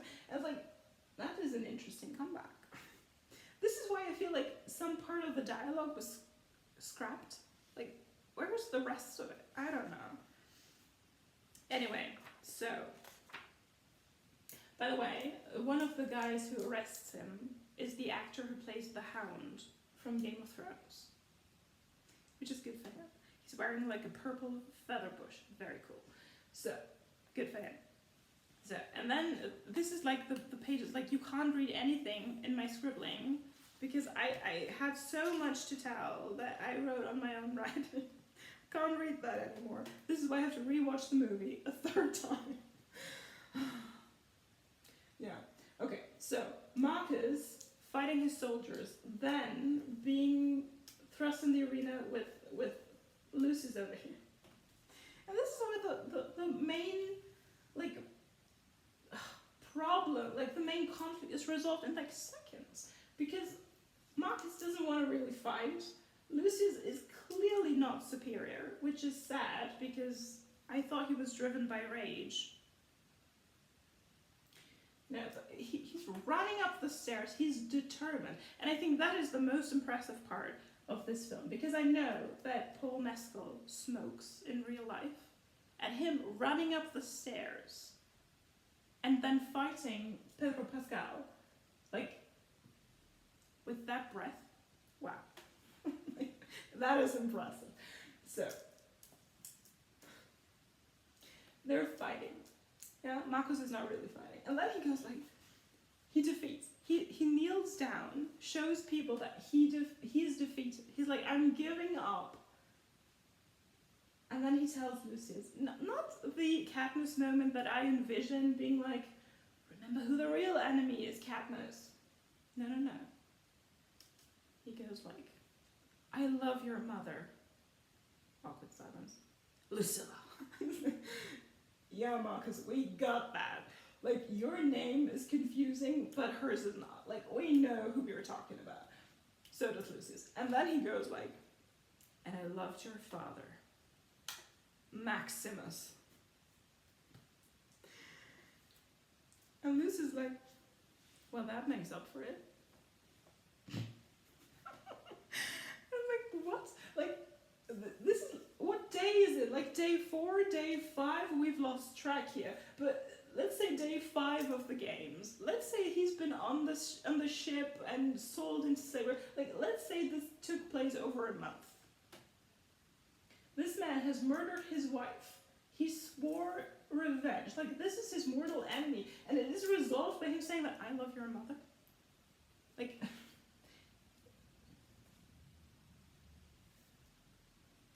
whoever wrote this script has no divorced parents. You don't resolve conflict like that. That doesn't happen.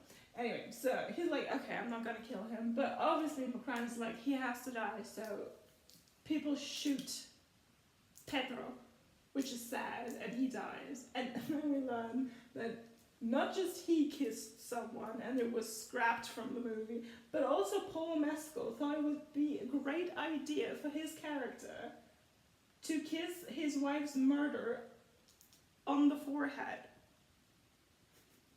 And they edited that out. I was like, good. That I stand behind, because no. Paul, no. What was he thinking? Like, I don't know. I'm sure he wanted to get some emotional scenes in there. It was like, this is my only chance. Right. Yeah. Okay. So, yeah, the river metaphor, we'll do that in the other video. But, so, he's dead. Lucilla is in distress. People are like, oh my god, they loved Acacius for whatever reason. Like, why do people hate the emperors but love their first general who conquers the world for them? Doesn't matter. So, Lucius is thrown back into his dungeons. At this point, I'm sure Macrinus should know who he is, but he doesn't. Instead, he talks to Lucilla and tells her that his backstory, we know that he was owned at some point, and he knows the classics, he's sophisticated, because whose slave was he? Marcus Aurelius's, so Lucilla's daddy's. Which, also, interesting choice. I thought he was such a great emperor that he wanted everyone to be equal. Isn't that the dream of Rome they're talking about in this film all the time? Anyway, so Macrinus's idea is like, yeah, I'm gonna kill you. And also, did I come earlier? Like, my notes are just a mess. I have it in capital letters. He is an idiot. Who is that? I know, that comes later.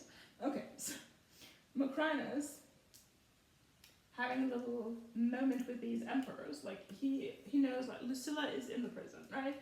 For some reason, she also gets into the Colosseum and into Lucius' cell again to give him the magic ring, to give him the family heirloom, like the ring that first belonged to Marcus Aurelius. Then he gave it to Maximus. At some point, Maximus gave it to Lucilla. We don't know when. It doesn't matter. Like, and then she gave this ring to Marcus, whose name is not Marcus.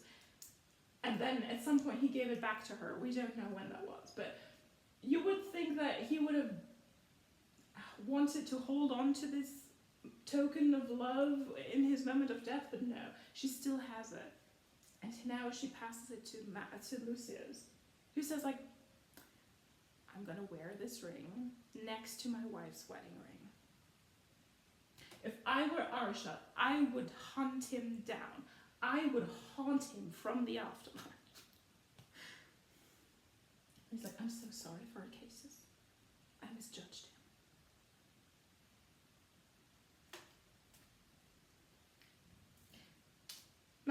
over here, plotting these two against each other. And they have a very weird moment where Caracalla cuts off Geto's head with the help of Macrinus. And Macrinus presents this severed head in the Senate. And again, this film cost $210 million.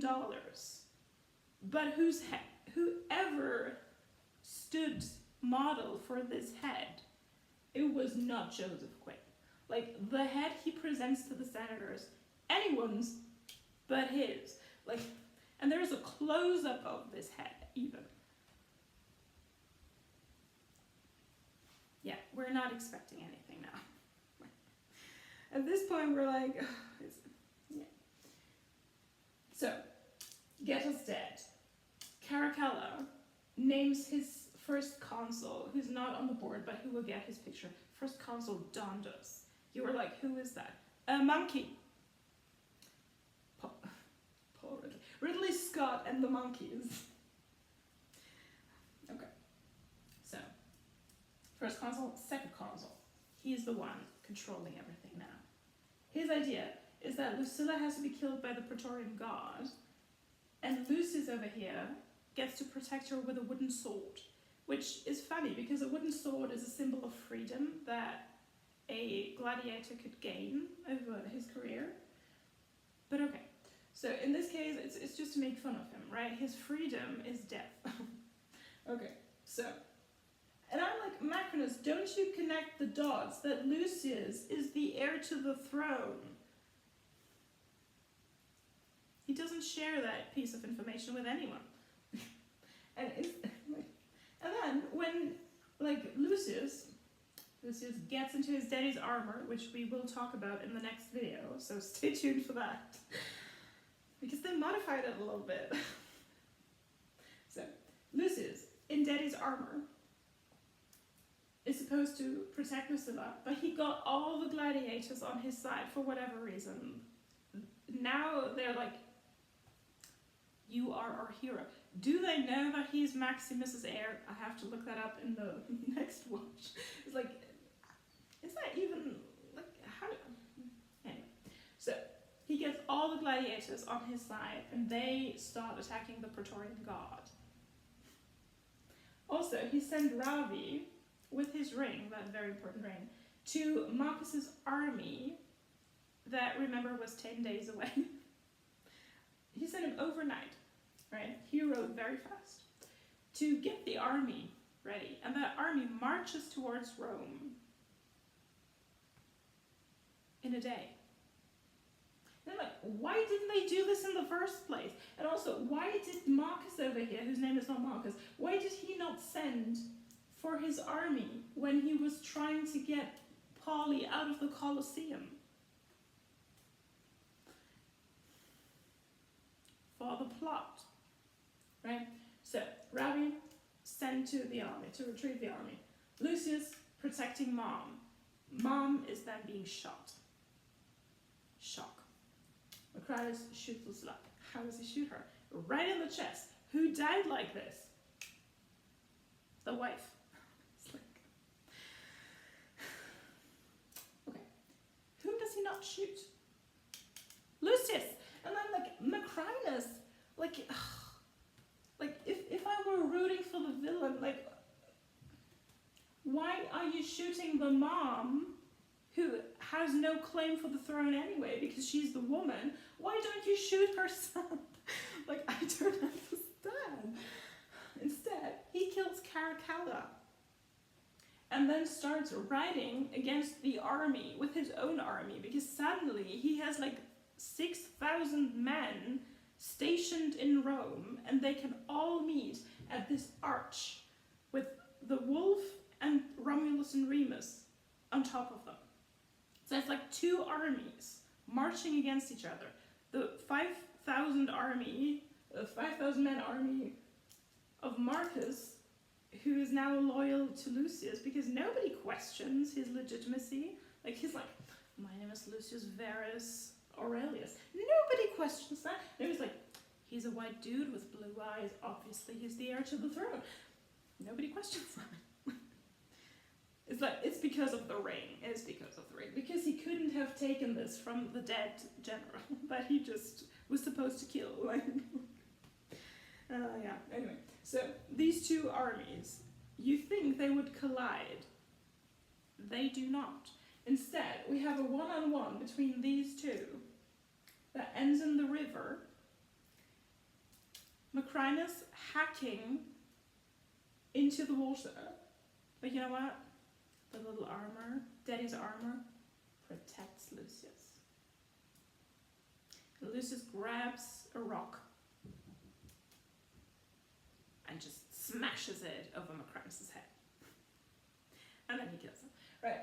And then Lucius is like calling himself in front of these two armies that are not fighting. He declares himself Lucius Verus Aurelius, son of Maximus. And I'm like, boy, you just declared yourself a bastard in front of the whole army. Like, and obviously the army doesn't care for that because they love Maximus, because this man has been dead for 16 years, but everybody still remembers him. Everyone's like, he was the one, you know? And then he's like, let's establish the dream of Rome that my grandfather, the slave owner, had. Whatever dream that is, it's never specified. Like, it's the dream in capital letters, the dream of Rome. Let's do this. So he goes back to the Colosseum, and this is the end scene. He goes back to the Colosseum. Mom's corpse is gone, everyone's corpse is gone, and there's just blood in the sand. And for some reason that weird scaffold that she was standing on is still there. Yeah. But then he grabs some sand again. He goes like... There's a shot from it's a shot up to his face so that we can see the sky. And it's supposed to look like dawn, but technically it would be dusk at that point. Doesn't matter, because a new dawn is rising. Right? And he goes, what does he say? Let me quote this, let me get this correct. He says, "Speak to me, Father." And the last bit of this film, and I was scared. Like, it was just like 10 more seconds, but I was scared. Last 10 seconds, maybe even 5 seconds, is we just see a hand going through crops. Just like in the first film. And we're like, did they actually get Russell Crowe back on this film? No, they did not. And that's it. But did I leave out a lot? Yes, because we were rushing through the plot. We'll do this again. We'll do this again in a few weeks' time. As soon as this film is available on streaming, I will do this again. And I will do this in detail. And I will ask all these questions. Because I have so many. And honestly, I've just seen this film twice. Like, what happens when I've seen this 3 or 4 times? Like, the more I think about this film, the more questions keep coming. Right? Was this a good film? No, it wasn't. Like, the story, like, I'm not sure if you can get that from my narrative. If you were like, it's kind of messy, so is the film, right? So we are on brand here. The story is bad. Like, none of these characters have actual development. Again, like, speed running through grief. Lucilla, who's supposed to be that smart political intrigue girl, can't even do some background checks on the person she wants to conspire with. Macrinus doesn't get that he has to kill him, because like when Lucius rides up against Macrinus on the battlefield, you know what he says? He's like, "Does this man never die?" or something like that. It's like, well, Macrinus, you didn't even try. You shot his mom and then left. It's like, A second arrow could have solved your problem. Yeah. Yeah, I'm so disappointed, I have to say. I'm so disappointed. I was looking forward to this film. And I thought it would ask some questions, like about power, who should have it. Instead, it felt like imperialism propaganda, you know? I mean, yes, he wants to establish this, you know, the Republic again, which in my plot prediction I went like, they're not gonna do that because this is complete rubbish. This is so far off from history. You know what would have been a great idea? If they had made like a best of all Ridley Scott movies and it turned out that the rhino wasn't a real animal. And even Lucius is not a real person, he's a replicant. Because the real Lucius died from rabies after he bit that monkey. Like, I can't get over that monkey scene. That must have been the most ridiculous scene to shoot as well. Like, he was just rolling around on the dirt. Like, it's like, what was everyone thinking? They weren't thinking anything. Like, at this point, Ridley Scott is just like, either thinking about his paycheck, or, I don't know, maybe he's delusional. Maybe he thought he was actually making a good movie. This is why my plot prediction is so bad. I actually thought he was going in for a good story.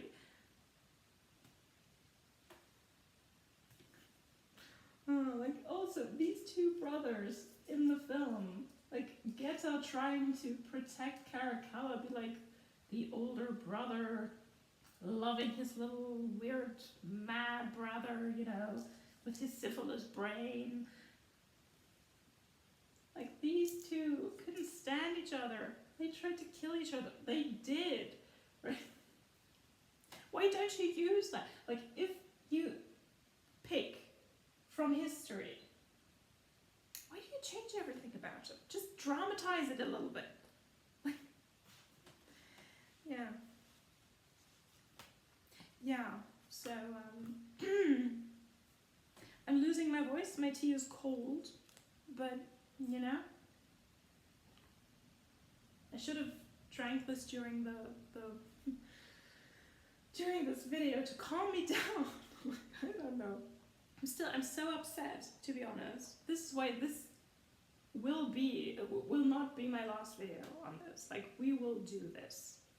If you want to dive deep into this whole mess of a film with me, subscribe, and I will promise, maybe this is a project for the holidays, because this will take so much time. This will take so much time. But it will be fun. And there will be Dondas. First console Dondas will be on the wall, I promise.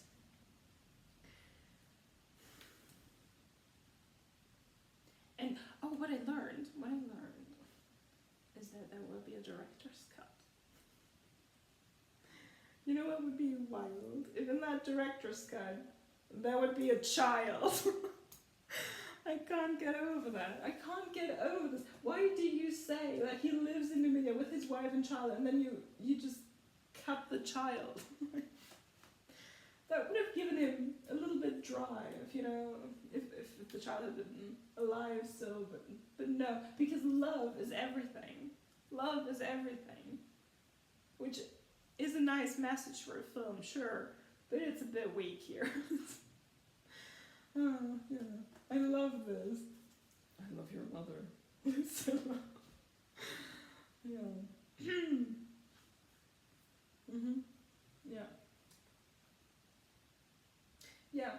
So, we will talk about power struggles in the next video. We will talk about the vilification. Is that the word? Yeah, vilification of queerness. We will talk about how every character of color, except for Ravi, whom we love, doesn't make it till the end. How every female character doesn't make it till the end.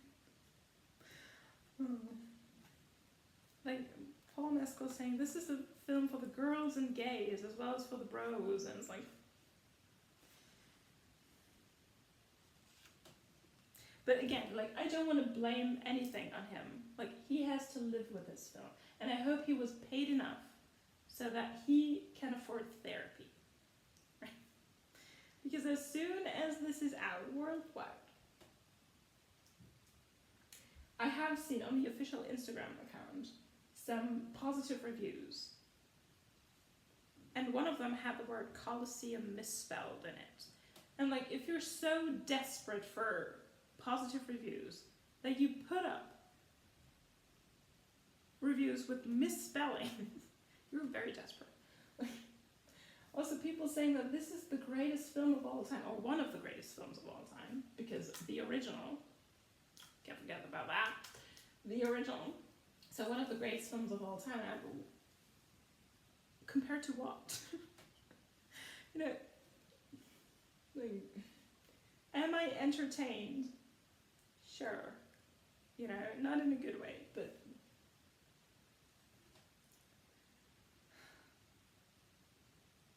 yeah, so we'll stop here. Again, we'll do this again. We'll come back in a few weeks' time. Maybe I have some time in between to talk about a different project, which I want to do. So if you're enjoying this type of video where I'm just telling you why stories don't work or how stories could be working, then stay around, because the next project that I'm going to do will be the Amazon TV show Those About to Die, because that came out a little, like 2 weeks or something after this trailer, and you better believe I watched it as soon as it came out. And what can I say? I thought this was so bad. It was so bad. It was so bad. So we'll do this type of video step by step. And this one I can already stream, so this will be better, I swear. And we will talk about how Ridley Scott and Roland Emmerich, who was the producer of that series, kind of had a little internal, I would say, like, fight, being like, who could do it better? And watching that show, I was like, Ridley Scott, like, superior. Knowing this film now, I'm like, we'll see.